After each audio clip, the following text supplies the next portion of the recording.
Good day, Clippers! Are you ready for another edition of Trending Klipps? Of course you are! We got some news for you, from groundbreaking ceremonies at the new Clark City to the Philippines retaining its EU export perks.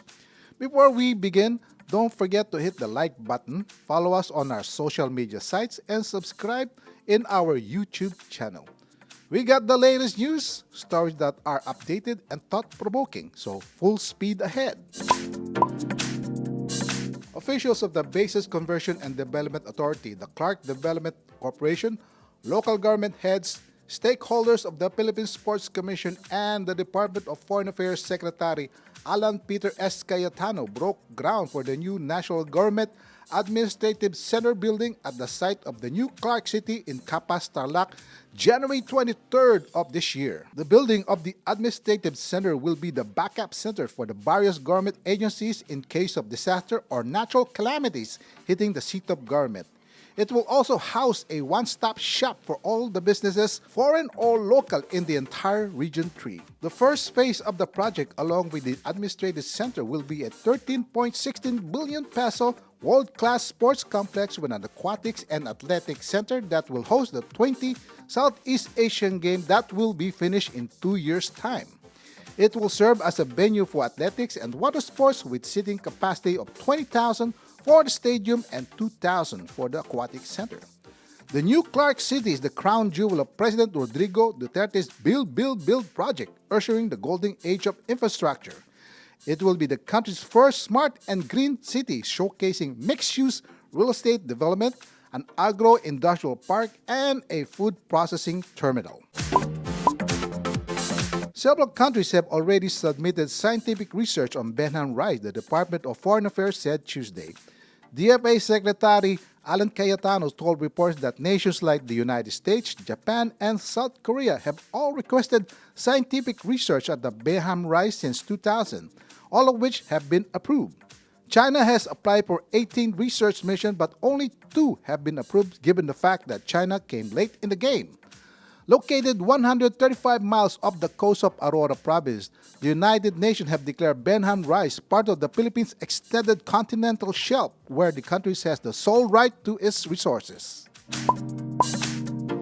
Kuwaiti Foreign Affairs Ministry have summoned the Philippine ambassador to Kuwait over the government's decision to suspend the deployment of newly hired OFWs to the Middle Eastern country. Sami Abdullah Al-Hamad, Kuwaiti Assistant Foreign Minister for Consular Affairs Ambassador, have requested to Philippine Ambassador Renato Pedro Villa Jr. to lift the suspension. The suspension had been in effect since the 7 deaths of OFWs reported to Dole late last year.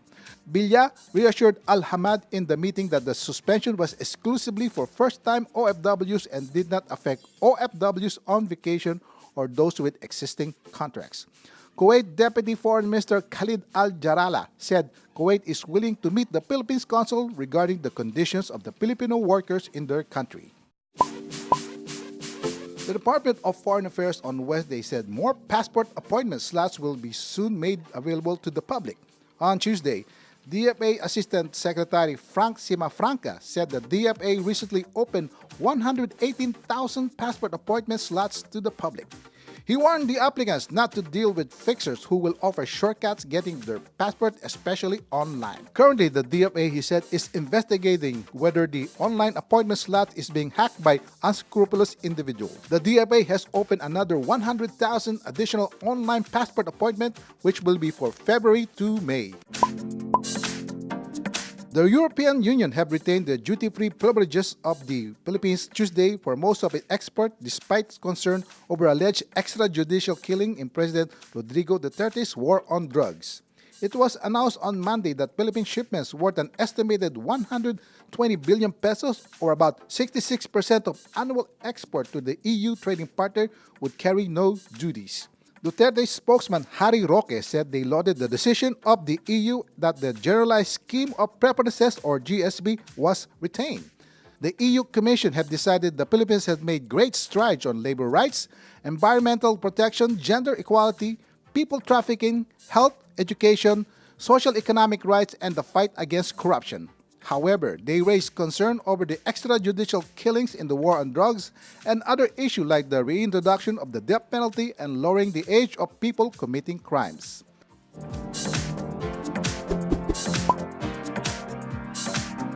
And that's the news, Clippers. Sorry if you're looking for more trending stories, but here ends our weekly recap. If you want more, like and follow us on our social media sites. We also have a YouTube channel, so better subscribe. See you next week for more exciting episode of Trending Klipps.